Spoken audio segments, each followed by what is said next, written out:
আসসালামু আলাইকুম। অনেকের অনেক কথা হইল। আমি আসলে এখানে কথা শুনতেই আসছিলাম, বলার মতো কথা তো কমই, তারপরেও আমরা সময় মনে হয় অনেকক্ষণ নিয়ে নিছি। তো আমি আসলে দুইটা জিনিস নিয়ে কথা বলবো। কিছু তো আমাকে যখন জানাইছে তখন তো আমি একটু ভাবছি যে এটা নিয়ে কি বলা যায়, এটা নিয়ে আমি দুই তিনটা কথা বলবো।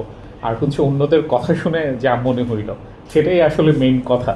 তো ওইটা নিয়ে আর কিছু কথা বলবো। তো প্রথম যে জিনিসটা নিয়ে বলতে যাচ্ছি যে জুলাই উত্তর বাংলাদেশের সাহিত্য চিন্তা, এখানে আসলে দুইটা জিনিস আমার কাছে মানে প্রথম কথা যদি বলি যে আসলে বাংলাদেশের সাহিত্য চিন্তা জিনিসটা কি, আমার কাছে মনে হয়েছে যে এই জিনিসটা আসলে ক্যাটাগরি হিসাবে এখনও জিনিসটা ওয়েল ডিফাইন্ড না। যে আমরা যদি বাংলাদেশি সাহিত্য বুঝাইতে চাই বা বাংলাদেশের সাহিত্য বলতে আসলে কি বুঝবো, এই জিনিসটা আমি দেখি যে এই ক্যাটাগরিটা আমাদের এখানে মোটেও স্পষ্ট না। এটা হচ্ছে সবচেয়ে বড় সমস্যা। মানে এইটা ওই যে যেটা অনেকেই বললেন যে আমরা হচ্ছে বিভূতিভূষণের গল্প পড়ছি, মানিক বন্দ্যোপাধ্যায়ের গল্প পড়ছি, ওনাদের সাহিত্য যে খারাপ সাহিত্য তা তো না। ওনারা ওনাদের সময়ের কথা বলছেন, ওনাদের সমাজের কথা বলছেন। যেমন আমি হচ্ছে প্রমোদ চৌধুরীর ছোট একটা অটোবায়োগ্রাফি আছে, ওইটা আমি পড়ছিলাম। তো ওইখানে একটা মুসলিম ক্যারেক্টার নাই, কারণ উনি মুসলমান সমাজের সাথে মিশেন নাই ওনার পুরো জীবনে। তো ওনার এখানে তো মুসলিম সাহিত্য থাকবে না।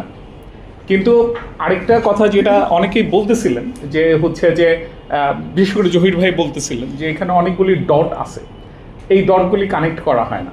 তো আমার কাছে এটাই ইম্পর্টেন্ট ঘটনা মনে হয় যে আমাদের এখানে যে রিডিং লিস্টটা আছে, যে আপনি সাহিত্য করতে চান, সাহিত্য পড়তে চান, তাইলে কার গল্প পড়বেন?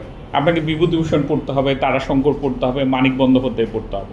কিন্তু আপনি কারো মুখে শুনবেন না যে আপনাকে হচ্ছে মীর মোশাররফ হোসেন পড়তে হবে, সৈয়দ মুস্তফা আলী পড়তে হবে, আবুল মনসুর আহমেদ পড়তে হবে, শাহেদ আলী পড়তে হবে, আলাউদ্দিন আল আজাদকে পড়তে হবে।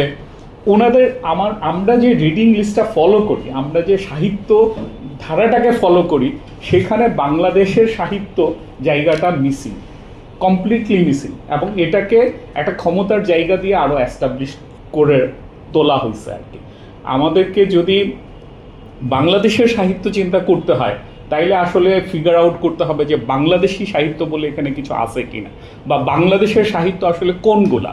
এইটা আপনি দেখবেন বেশিরভাগ সংকলন যখন হয় তখন শুরু হয় 1971 সন থেকে, যে তখন হয়েছে বাংলাদেশ হয়েছে, সুতরাং বাংলাদেশি সাহিত্য হয়েছে। কিন্তু ঘটনা তো সেটা না।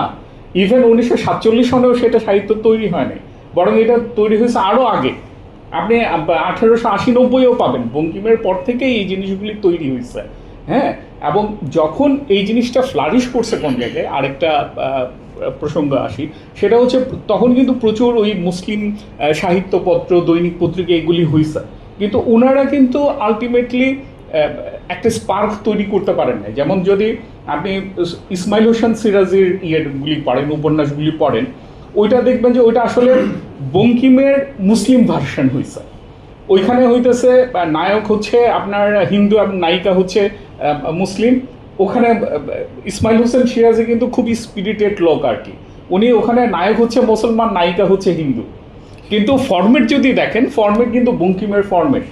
এইটা ভাঙছে হচ্ছে কাজী নজরুল ইসলামে আইসা, উনি যেই জায়গাটা শুরু করে দিছেন, এবং তখন দেখবেন যে হাজারে হাজারে হচ্ছে লোকজন এই সাহিত্য বাংলাদেশি যে ফিল্ডটা, সেটাতে তখন খুব দ্রুত কানেক্ট করতে পারছে। মানে আমি কিছুদিন আগে হচ্ছে ওই ঢাকা ইউনিভার্সিটির কিছু ছেলেদের সাথে কথা বলতেছিলাম জাগো হুয়া সাবারা সিনেমাতে নিয়ে। এটা খুব ইন্টারেস্টিং একটা মুভি, ওইটা নিয়ে আমি একটু আলাপ করছি।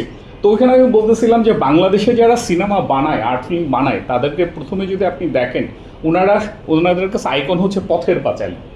সবাই পথের পাঁচালী দেখছে, জাগো হুয়া সাবারা খুব একটা দেখে নাই।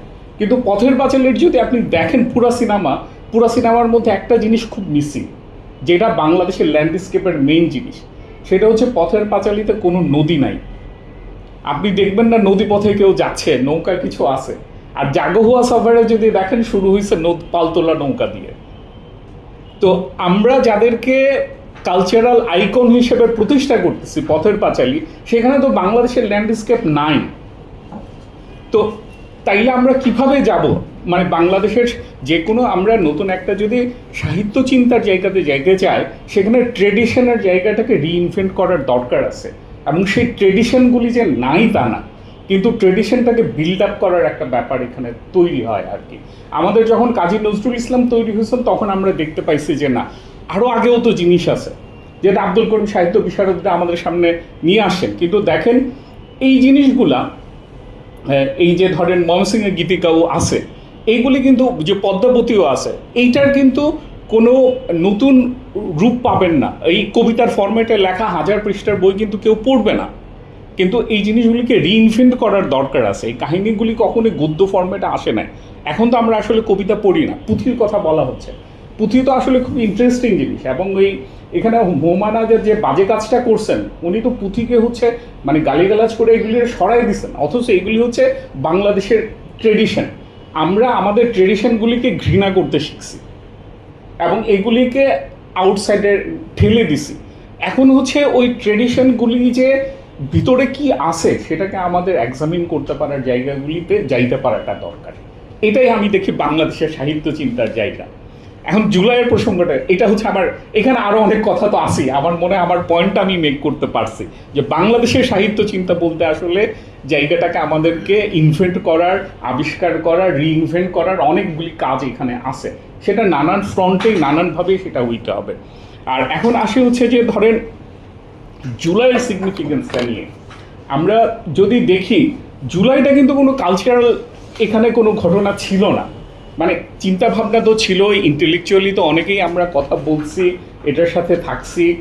তো কিন্তু আপনি যদি দেখেন কোনো আর্ট কিন্তু এটাকে ইন্সপায়ার করেনি। বা এখানে যে ওই যে যেটা সাকর টিপু বলতেছিলেন, জুলাই হওয়ার পর হঠাৎ করে দেখলাম যে আমরা কোনো কবি সাহিত্যিক নাই, সবাই নাই হয়ে গেছে। কারণটা কি? কারণ ওনারা সব আওয়ামী লীগের লেজ ছিলেন আর কি। যখন নাই তখন কেউই নাই।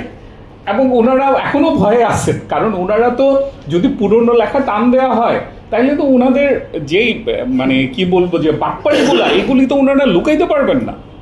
তো কিন্তু জুলাইয়ের হয়েছে কি, আপনি জুলাইয়ের সিগনিফিকেন্সগুলি যদি দেখেন, জুলাইয়ের আর্ট কি হয়েছে, জুলাইয়ের আর্ট হয়েছে আমি দেখি যে ওই যে দেবাশিস চক্রবর্তীর ইয়েগুলা, পোস্টারগুলা, ডিজিটাল আর্টগুলা, এইগুলি কিন্তু বাংলাদেশের যে হচ্ছে সাহিত্য সমাজ এর বাইরের ওনার অবস্থান।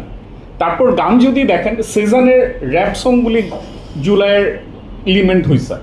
এটা কিন্তু সে কিন্তু বাংলাদেশের যে কালচারাল গ্রুপটা আছে সেটার বাইরের লোক উনি। রুবায়েতের কবিতা জনপ্রিয় হয়েছে, কিন্তু রুবায়েত কিন্তু ওইখানে আউটকাস্ট হয়েই ছিলেন। আমি বলতে চাচ্ছি জুলাইয়ের যে সাহিত্যটা হয়েছে সেটা একটা গ্রুপের হাতে দখলে ছিল। এখনও বাংলাদেশের যে সাহিত্য আমরা করতে চাই সেটা একটা মিডল ক্লাস আরবান এলিটদের মধ্যেই সেটা সরানো আছে। এর বাইরে আমরা সাহিত্যকে চিন্তা করতে পারতেছি না। আপনি যদি দেখেন যে এখানে সাহিত্য ওই যে সবাই কথা বলতে গেলে শামসুর রহমান আল মাহমুদের কথা ওঠে, কিন্তু শাহ আব্দুল করিমের কথা ওঠে না। শাহ আব্দুল করিম তো ওই সময়েরই লোক, কিন্তু যেহেতু উনি ফোক সং মানে সং লিখছেন, উনি যেন কবি না। কিন্তু আপনি যে কোনো ট্রেডিশনের কথাই দেখেন, ব্রিটিশ আমলের পরে যখন প্রেস আসছে তখন হচ্ছে লিখিত কবিতা আসছে। এর আগে কি কোনো ট্রেডিশন ছিল না আমাদের কবিতার? তখন কি ছিল? কবিতা মানে ছিল গান, গীতি কবিতা। আপনি যদি 1920-30 সালেও দেখেন, যারা কবিতার বই ছাপাইছে ওনারা কিন্তু কবিতার সাথে 5টা গান লিখছে। কারণ গান না লিখলে আপনি কবি হইতে পারবেন না। তো আমাদের এখানে যখনই ব্রিটিশ এরা থেকে শুধু হিস্ট্রির ক্ষেত্রে একটা ডিপারচার হয় না, আমাদের আর্ট কালচারের ধারণা থেকেও একটা ডিপারচার হয়েছে। আমরা পুঁথিকে, গানকে কবিতা হিসাবে ভাবতে, সাহিত্য হিসাবে নিতেই আর রাজি হই নাই। তো জুলাইয়ের আমি যদি সিগনিফিকেন্স দেখি, এখানে কোনো কালচারাল যারা বাংলাদেশে কালচার করছেন, আমরা যারা 2-4 জন আছে, আমরা তো আসলে এখানে প্রাপ্ত লোক, আমরা তো ওই কমিউনিটির লোক না। হ্যাঁ, তো ওনাদের কিন্তু কোনো কন্ট্রিবিউশন নাই। জুলাইয়ের যতটুকুই সিগনিফিকেন্স আছে আপনি দেখবেন এই যে কালচারাল ইলিটদের বাইরের সিগনিফিকেন্স। আমাদেরকে যদি এইটা আমরা বুঝতে পারি, তাইলে এর বাইরে যে বিশাল একটা কমিউনিটি আছে, একটা গণসাহিত্যের একটা জায়গা আছে, ওই জায়গাটাকে আমাদেরকে স্থান দিতে হবে। শুধুমাত্র ঢাকার সমাজে বা মিডল ক্লাস আরবান সমাজের যে জিনিসগুলা, ওগুলিকে সাহিত্য এলিমেন্ট হিসাবে ভাবার বাইরে যাইতে হবে। এটা যদি আমরা যাইতে পারি তাইলে হচ্ছে আমরা একটা আরও এক্সপান্ড একটা জায়গাতে যাইতে পারবো। আমাদের এখানে একটা জিনিস আছে যেন হায়ার আর্ট যেটা আছে সেটাই শুধুমাত্র আর্ট, কিন্তু কোনো একটা জিনিস পপুলার হওয়া মানে সেটা যেন আর আর্ট হইতে পারবে না, এইটা তো আসলে ঠিক কথা না। বরং আপনার যে জিনিসগুলি পপুলার আছে সেখানে যে আর্ট এলিমেন্টগুলি আছে সেইগুলিকে আমরা যত অ্যাকোমোডেট করতে পারবো তত আর্টের জায়গাটা বড় হইতে থাকবে। এখানে আর্টের কনজিউমার হিসেবে শুধুমাত্র একটা অল্প ছোট একটা গোষ্ঠী আছে, আমরা এটা গণমানুষের আর্টের দিকে আমরা যাইতেই পারতেছি না। এটা হচ্ছে জুলাইয়ের সিগনিফিকেন্সের একটা ব্যাপার আর কি। আর থার্ড যদি আসি, আসলে এর পরবর্তী ঘটনাটা কি হইতে পারবে, এখানে বেশ কিছু সাজেশন আসছে, কিন্তু আমি যেটা মনে করি যে আসলে ওই ক্ষমতার জায়গাগুলিকে দখল করা, ধরেন বাংলা একাডেমি, শিশু একাডেমি, জাতীয় গ্রন্থকেন্দ্র, বা ধরেন বড় বড় পত্রিকাগুলি যাদের একটা রিচ আছে, এই জায়গাগুলি দখল করলেই যে আপনি একটা ন্যারেটিভ প্রতিষ্ঠা করতে পারবেন তা তো না, এটা আমরা সবাই বুঝি। কিন্তু এখানে আসলে দরকার ওই ভিশনটাকে আসলে ক্লিয়ার করতে পারা। আপনি যদি দেখেন 1947-এর পরে কিন্তু একটা সুযোগ আসছিল, তখন কিন্তু রাষ্ট্রীয়ভাবেও বাংলাদেশি এলিমেন্টগুলিকে প্রমোট করার একটা ঘটনা ছিল, কিন্তু তখন সেটা বাংলাদেশি সাহিত্য না হয়ে গেছিল পাক বাংলার সাহিত্য। পাক বাংলা বলে আরেকটা বাংলাকে ইনভেন্ট করার একটা ঘটনা চলে গেছিল। পলিটিক্সের সাথে রাজনীতির একটা সম্পর্ক থাকবে, কিন্তু আমরা কিন্তু ওই জায়গাটাকে আসলে বিল্ড আপ করতে পারি না, এবং ওইটার ফেলিউর হিসেবেই আসলে বাঙালি জাতীয়তাবাদ আবার প্রতিষ্ঠা পাইছে। এবং কলকাতার যে কানেকশন সেটা আপনি দেখেন আসতে পারে নাই কোথায়, আসতে পারে নাই সিনেমাতে।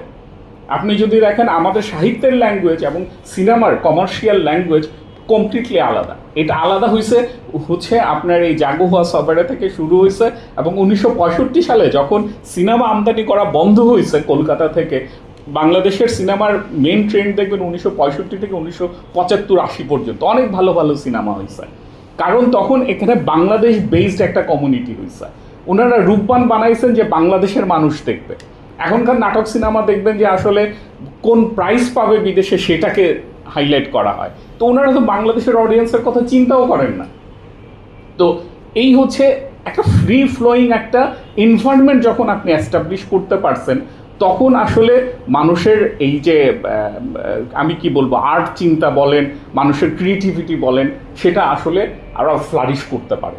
আমি মনে করি আমাদের ক্ষমতার জায়গাগুলিকে, ক্ষমতার প্লেসগুলিকে দখল করাটা মেন উদ্দেশ্য হওয়া উচিত না। উদ্দেশ্য হওয়া উচিত হচ্ছে আমাদের নতুন একটা ভিশনকে অ্যাস্টাবলিশ করা এবং সেটাকে আবিষ্কার করার জায়গাগুলিকে ওপেন রাখা। যতদিন পর্যন্ত এই ফ্রি ফ্লোয়িং একটা এনভায়রনমেন্ট, এখন এটাকে অনেকে মনে হতে পারে এক ধরনের অস্থিরতা, কিন্তু এই অস্থিরতাতে অভ্যস্ত হওয়ার একটা ব্যাপার আছে। আর্টের জায়গাটা সবসময় আনস্টেবল থাকবে, মানে এটা একটা স্টেবিলিটির দিকে যাওয়া মানে আর্টের মৃত্যু। আসলে নানান ধরনের কনফ্লিক্টিং আর্ট এখানে থাকবে। এখানে আওয়ামী লীগকে এখনও দেখবেন মানে যে এটা ওই ক্ষমতার জায়গার সাথে সাহিত্যের যে সমস্যা হয়, এখনও কিন্তু যারা নতুন সাহিত্য করতে যাচ্ছেন এরা বিএনপিতে তেলমাইরা কথা বলে। ওনারা যে সত্যি কথা বলছে তা না, কারণ আপনি বিএনপির পক্ষ থাকলে এখন ইন্টারিম গভর্নমেন্টে আপনি হচ্ছে একটা শিল্পকলা বলেন, বাংলা একাডেমি বলেন, মহাপরিচালকে আছেন, আপনি যদি বিএনপির পক্ষে থাকেন তারপরেও 5 বছর থাকতে পারবেন। এই যে এটার সম্পর্ক তো আছে, এটা থাকবে, এটাকে তো আপনি আসলে নষ্ট করতে মানে কি বলবো যে এটাকে এড়াইতে পারবেন না। কিন্তু যারা আসলে আমরা আর্ট করতে চাই, সাহিত্য করতে চাই, আমাদের উচিত হবে হচ্ছে একটা ফ্রি ফ্লোয়িং যে এনভায়রনমেন্ট সেটাকে ধরে রাখা। এখানে আওয়ামী লীগের আমলে যে সমস্যাটা হয়েছে যে আওয়ামী লীগ না করলে আপনি কথাই বলতে পারবেন না, ফিউচারে যাতে এরকম একটা এনভায়রনমেন্টে আমরা গিয়ে এন্ড আপ না করি যে না এটা বাংলাদেশি সাহিত্য এটাই আমাকে করতে হবে। বরং বাংলাদেশি সাহিত্যের, আমি এর আগে কয়েকটা কথা বলছি, বাংলাদেশি সাহিত্যের বা আর্টের একটা বড় ফিচার হচ্ছে যে এখানে নানান ধরনের ডাইভার্সিটি আছে এবং নানান ধরনের কোহেরিয়েন্স আছে। এখানে দেখবেন সাহিত্য মানে সিলেটের ভাষা একরকম, চিটংয়ের ভাষা একরকম, কিন্তু আপনি যদি ওই শাহ আব্দুল করিমের গান শোনেন সারা বাংলাদেশে সবাই সেটা এনজয় করতে পারে। আপনার লালন ফকির তো হচ্ছে কুষ্টিয়ার লোক, কিন্তু তার গান কিন্তু সারা বাংলাদেশে সবাই এনজয় করতে পারে। আপনি যদি চিটংয়ের আশফাক আলী পণ্ডিতের কথা বলেন, ওনার গান সবাই জানে কিন্তু ওনার নাম কেউ জানে না। তো কিন্তু এই যে একটা ডিফারেন্স আছে এবং একটা কোহেরিয়েন্স আছে, এইটা হচ্ছে আমাদের বাংলাদেশের জায়গাটা। তো ওই জায়গাটাকে অ্যালাইভ রাখতে হবে। সেখানে পলিটিক্যাল কানেকশনের ঘটনাগুলি থাকবে, কিন্তু সেটা যেন একটা জায়গাতে গিয়ে এন্ড আপ না করে। আমি মনে করি যে আসলে অনেকগুলি তো মানে অনেকেরই অনেক রকমের উদ্দেশ্য থাকবে, কিন্তু সেখানে সবার কমন কথা বলার স্পেসটাকে জাগায় তোলা, সেটাই হচ্ছে ঘটনা। তো আমি থ্যাঙ্কস যে হচ্ছে আমার দেশ এই কাজটা করতেছে। তো এর বাইরে আসলে স্পেসগুলিকে ওপেন আপ করার একটা ব্যাপার আছে। আমি মনে করি যে আমার দেশের এই যে এই ধরনের সাহিত্য সভাগুলির ভিতর দিয়ে ওই স্পেসটা ওপেন হইতে পারবে আর কি। আমাদেরকে যত বেশি এই স্পেসগুলি ওপেন করা যাবে, মানুষকে একজন আর্টিস্টকে কথা বলার, কাজ করার ফ্রি স্পেস দেওয়া যাবে, তত আসলে বাংলাদেশের জায়গাগুলি তৈরি হবে। মানে এইটাই হচ্ছে আমার কথা আর কি। তো আর অন্যদের কথার প্রেক্ষিতে তো বেশ কিছু ব্যাপার আসছিল, যেমন একটা মোসা আল হাফিজ বলতেছিলেন যে ওই যে রাজাকারদের পোশাক, তো ওইটা নিয়ে আমি আসলে স্টাডি করার একটা ব্যাপার আছে। আপনি যদি ওই সময়ের সিনেমাগুলি দেখেন, যেমন অরুণোদয়ের অগ্নিসাক্ষী একটা সিনেমা, ওই সুভাষ দত্তের পরপরই করছিলেন 72-এর, তারপরে 1981-82-তে করছিলেন বড় ভালো লোক ছিল, মানে ইয়ে, ওইখানে যদি রাজাকারদের পোশাক দেখেন, রাজাকারদের পোশাক কিন্তু হচ্ছে ইয়াং লোকজন, এবং এদের হচ্ছে মানে শার্ট প্যান্ট পরা লোকজন। তো সুতরাং এই রাজাকারদের পোশাক যে হচ্ছে টুপি পাঞ্জাবি, এটা আসছে কিন্তু টিভি নাটক থেকে, এবং এটা আসছে 1980 সালের পরে মঞ্চ নাটক থেকে, তারপরে হচ্ছে আপনার টিভি নাটক থেকে, তারপরে সিনেমাতে এগুলি কিছু কিছু আর্ট ফিল্মগুলিতে এগুলি কনভার্টেড হয়েছে। তো সুতরাং আমাদের এখানে এই যে সেকেন্ড পয়েন্টটাতে আমি এটাতে আসতেছিলাম, যে মুসা আল হাফিজ অনেক রেফারেন্সের কথা বলছেন, আমাদেরকে রেফারেন্স সিস্টেমটাকে রিভিউ করতে হবে। আমরা যদি বঙ্কিমকেই আমাদের রেফারেন্স হিসেবে নেই, আমরা যদি সুনীতি কুমারকে আমাদের রেফারেন্স হিসেবে নেই, ডক্টর মোহাম্মদ শহীদুল্লাহকে যদি না নেই, তাইলে তো আমরা আসলে রেফারেন্সগুলিকে মানে ওই জায়গাটা দিয়েই থেকে যাব। আমাদের ওই যে ফার্সি সাহিত্যের কথা, যেটা প্রোগ্রামের আগে আমরা নিজেরা কথা বলতেছিলাম, আমাদের রেফারেন্সগুলি ব্রিটিশ আমলে গিয়ে আটকে যায়, কারণ আমরা ফার্সি জানি না। তো সুতরাং ফার্সি রেফারেন্সগুলি যদি আমরা ইনভেন্ট করি, আবার দেখবেন যে 1947 থেকে 1971-এর মধ্যে যে বাংলাদেশের সাহিত্য হয়েছে, এই সাহিত্যিকদের নাম আপনি পাবেন না। ওনারা একসময় একটা পাক বাংলা ধরনের একটা সাহিত্য বোধ জাগ্রত করার চেষ্টা করছেন। যেমন গোলাম মোস্তফা 1965 সনে মারা গেছেন, কিন্তু ওনার বিশ্বনবীর কথা কেউ এখন আর বলে না। তো এই যে একটা কিছু ব্ল্যাঙ্ক স্পেস তৈরি করে রাখা হয়েছে, কিছু রেফারেন্স সিস্টেমকে বাদ দিয়ে দেওয়া হয়েছে, সেইগুলিকে আমাদের রিডিং লিস্টের মধ্যে আনতে হবে। এবং আমার ধারণা এই রিডিং লিস্টটাকে যদি আমরা অ্যাকোমোডেট করার চেষ্টা করি, তাইলে এখানেই আমরা দেখতে পাবো যে না, এখানে তো প্রচুর জিনিস আছে, প্রচুর বাংলাদেশি জিনিস আছে আসলে, কিন্তু এইগুলিকে আমরা হচ্ছে ঢুকতে দিতে রাজি না। এই ঢুকতে রাজি না যে এই জিনিসটা যেটা প্রথমে রোবায়েত বলতেছিলেন, যে এটা হয় হচ্ছে ওই ট্যাগিংয়ের ভিতর দিয়ে, যে আপনাকে একটা ট্যাগ লাগাই দিল, আপনি ফার রাইট, মানে মানে এটা কি একটা আজীব জিনিস আর কি, যে আপনি মানে বাম ঘরানার হইতেই হবে আপনাকে, নাইলে আপনি যা লেখেন আপনি ফার রাইট।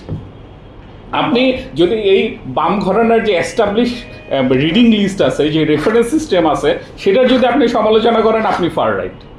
মানে কি রে ভাই, মানে ওনারা হচ্ছে এই যে দেখেন, এটা হচ্ছে প্যাসিভলি আপনাকে কথা বলতে দিবে না, মানে আপনাকে হচ্ছে যাতে ওই যে কথা বলার আগেই আপনাকে একটা লাগাই দেওয়া হইলো, আর উনি তো জামাতের পক্ষে কথা বলেন, অ্যাজ ইফ আপনি জামাতের পক্ষে কথা বলেন বলে আপনার আর কোনো কথা বলার কোনো রাইটস নাই।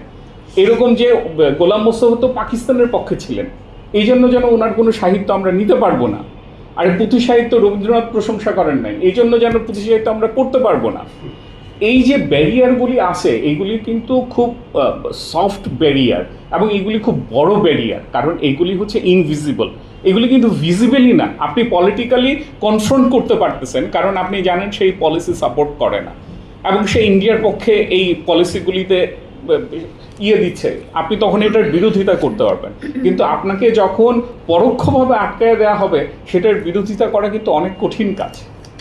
তো এইটা করার জন্য আপনার হচ্ছে আমি মনে করি আমাদের ফ্রি স্পেসটাকে আসলে বাঁচায় রাখতে হবে। এখানে শুধুমাত্র যে কি বলবো, যে করে মানে প্রতিষ্ঠানগুলিকে দখল করে বা ওইখানে এক ধরনের স্টেক বিল্ড আপ করে সেটা হবে, সেটা আমার কাছে মনে হয় না। এর জন্য আসলে ভিশনটাকে তৈরি করাটা জরুরি। তো এই হচ্ছে আমার কথা, সরি তারপরে অনেকক্ষণ সময় নিয়ে নিলাম। জি।